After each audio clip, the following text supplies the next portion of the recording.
Come on. All in. Well, we're gonna make it long. It's gonna be all of long, huh?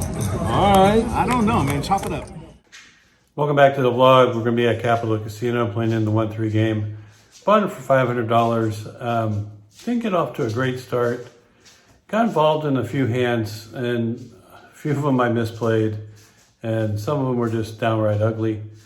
But there's lessons to be learned, and I'm going to share what I learned about my play and kind of go over how I break down a hand afterwards and what I look for. Anyway, sit back, relax, enjoy. Here it comes.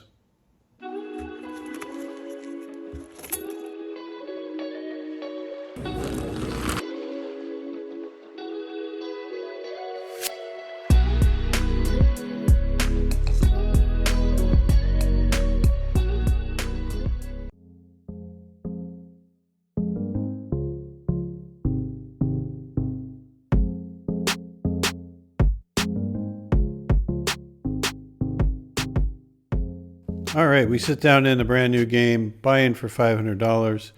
First hand off the deck for us, we get 2 jacks from the +1 position, open for a raise to 15.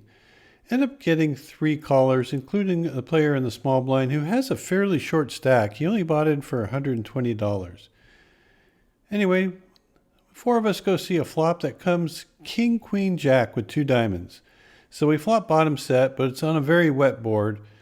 There's all sorts of possibilities of straights or flush draws. The conservative player that's in the small blind now decides to lead into me for $40.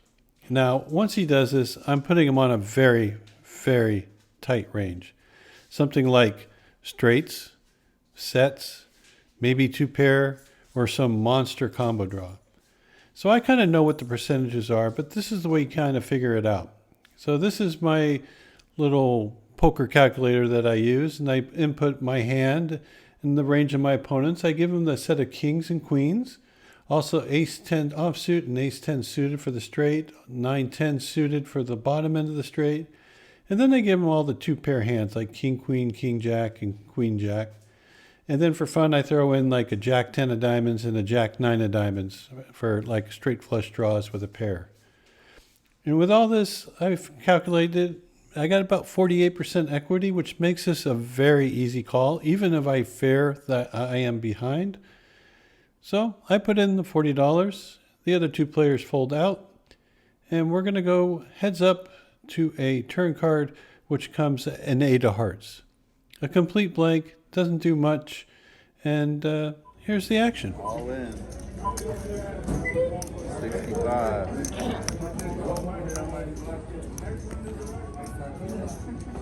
65? Yes, sir. All right. Go down. What you got? 3 queens. 3 queens is good. So we got set over set by another player. Luckily, he only had $120 in his starting stack. Otherwise, it would have cost us a lot more. 2 hands later, we looked down at 2 jacks from the big blind. There was a player that opened for $10 from the low jack. We make it 45.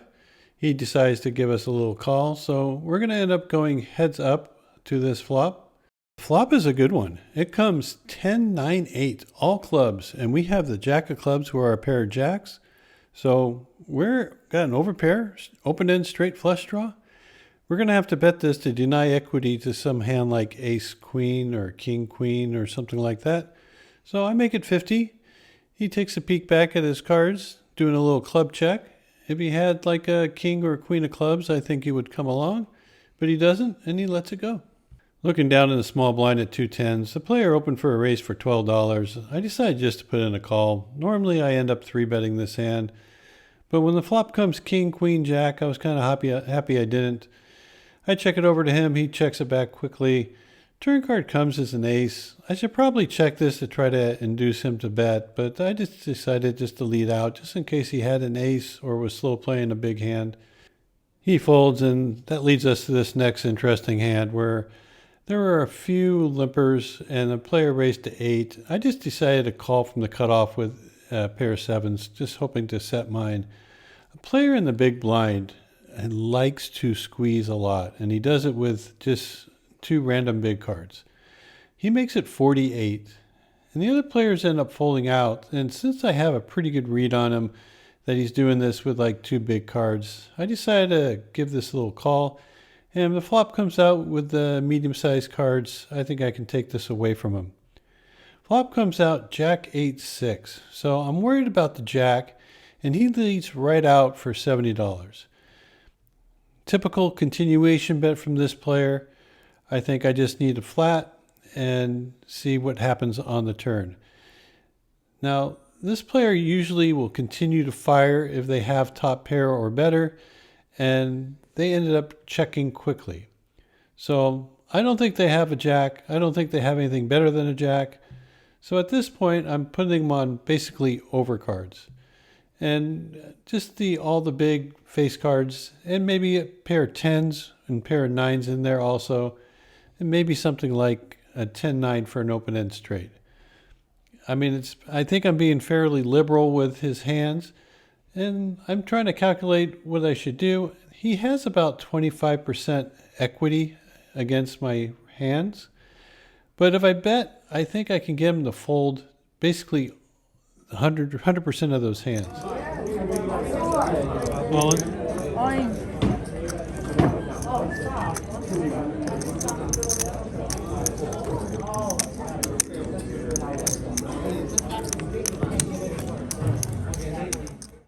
There's a $7 straddle on this hand and got a couple callers. I look down at ace king offsuit from the button, put in a raise to $30. Only get called by the initial player who had the straddle in the under the gun position.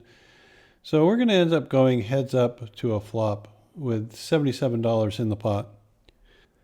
Flop comes out 8-7-3 rainbow. So not a good flop for our particular hand. Should hit our opponent's range a lot better than ours. Our opponent checks, so I decided to check back because I probably check back with some overpairs here also. Turn card comes as a 6. My opponent checks again. I'm just going to take a free card. River card comes as a king, so I'm pretty sure we're good here. He checks again. I throw out a little tiny bet just because I didn't want to show my cards. He thinks for a second and just lets it go. A more aggressive opponent could have put me in some tough spots. Here I have ace queen offsuit from the +1 position. Open for a raise to 15. End up getting 4 callers for the 15. So we're going to go 5 ways to a flop with $75 in the pot. Flop, well, it's interesting. It comes out Jack 10-7. So not the greatest flop in the world. We do have 2 overcards and a gut shot to the nuts, but with 4 other opponents, and that's right in their sweet spot. So I'm not going to be betting here. I'm going to try to get a free card. So when it's checked to me, I just decide to check it, and it's checked over to the player in the cutoff, who is not going to let that go. He ends up betting $70. Now he gets a call from the other player in the small blind. And once that happens, I don't think I can continue anymore. Obviously, these 2 players have something that they consider strong enough to be playing with, and I don't have the club in my hand like the ace of clubs. So this is an easy fold, and moving on to the next hand. Well, this is one I'm not that proud of. There was a $6 straddle. I decided just to limp in for the $6 with ace-6 suited. It's very questionable to do that. You get a few callers, and then the big blind, who is very tilted. They just lost like another pot, and I think they're ready to go. And they had $100 in their stack, and they just decided to jam it when everyone limped. I got ace high, and it's suited. I decided to try to isolate him by making it $200. I think you can be doing this with hands like king queen or king jack or queen jack. He doesn't have to be a big ace, doesn't have to be a pair. He's just like ready to go. So I decided, okay, I'm going to flip with you with ace high. Hopefully I can outrun him if I'm behind or stay ahead if I am ahead.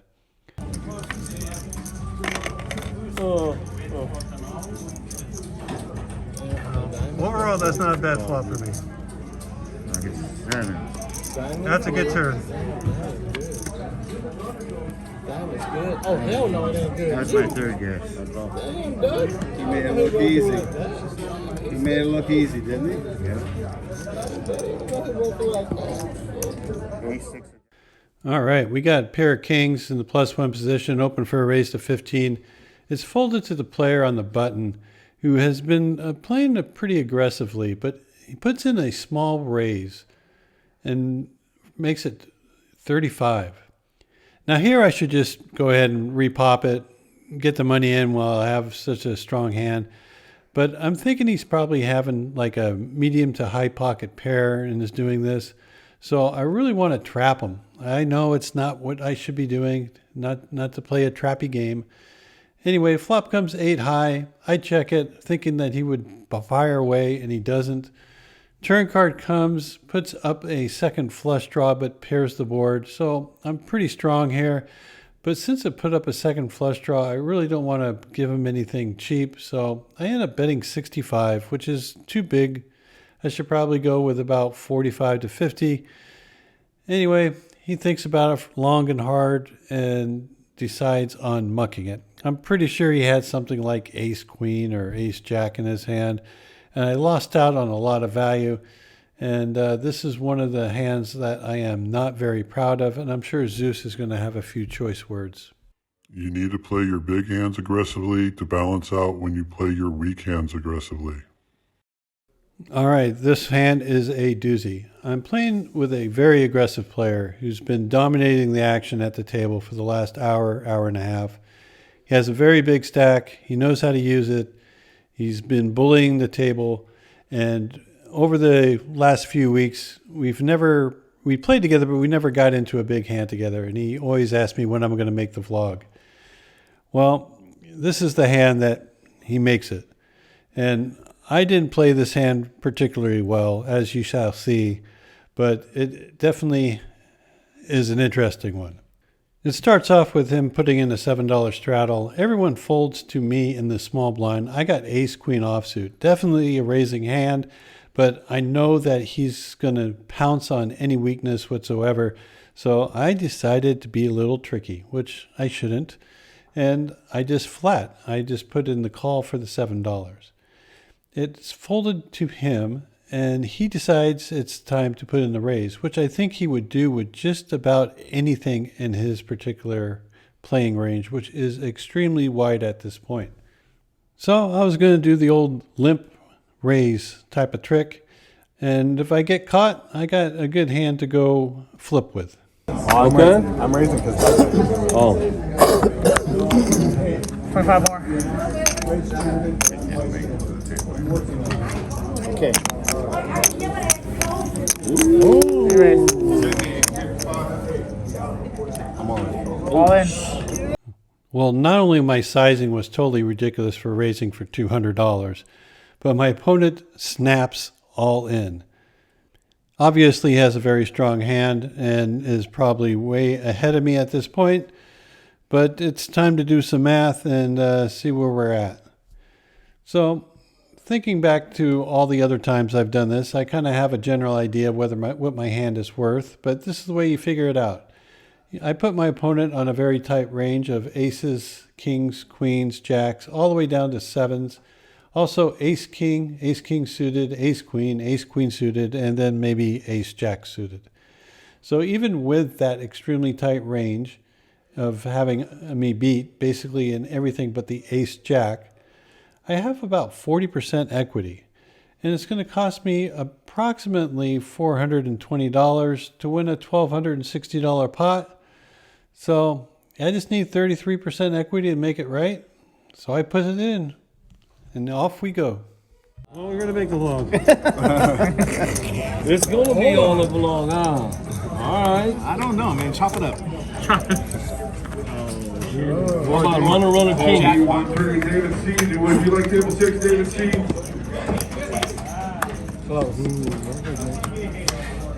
He sucked out somehow. Yeah, I got lucky. Ace. Oh, the queen on the turn.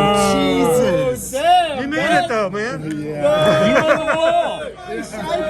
he shoved on You're on the vlog. Yeah, think about you. God the damn, Doug. think about the royalties you're gonna get from that. I mean, with Jack? No, I knew he was weak there. So obviously I played this hand horribly and got lucky with the flip and beat my opponent out of a very nice pot. The proper way to play this, of course, was just to raise pre-flop. He would have 3-bet me. I would have called. We would have seen a flop of king, king, blank, and I would have check called on the flop because he would have to have a pocket pair to have me beat or a king.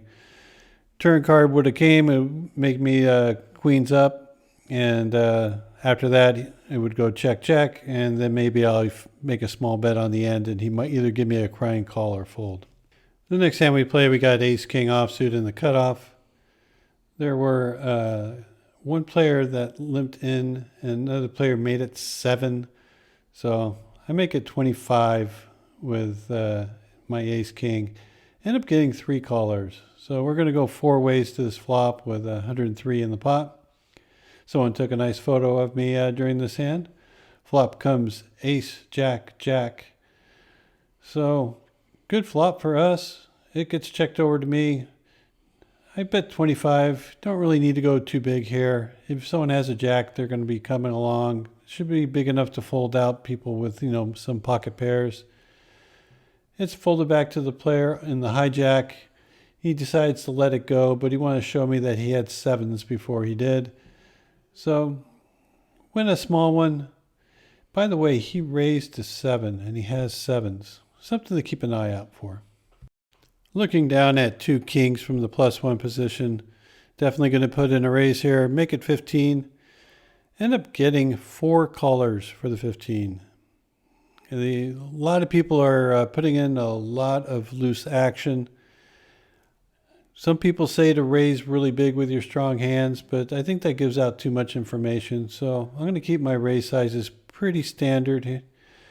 Flop comes out ace 7 4. Not a good flop for our particular hand, and one of the opponents just leads into us for 25, and we dump it. No one to fold them. Here's a little picture of my ending stack. I'm kind of pleased about that. Not really pleased by the way I played. Made a lot of mistakes today. Definitely I shouldn't be flipping for $600 with an opponent. I should try to just outplay them and do it the old-fashioned way. Slow, consistent grind. Playing poker, you can't really avoid some flips, but you really shouldn't go search them out. I mean, the way to beat them is just by outplaying them in a consistent fashion.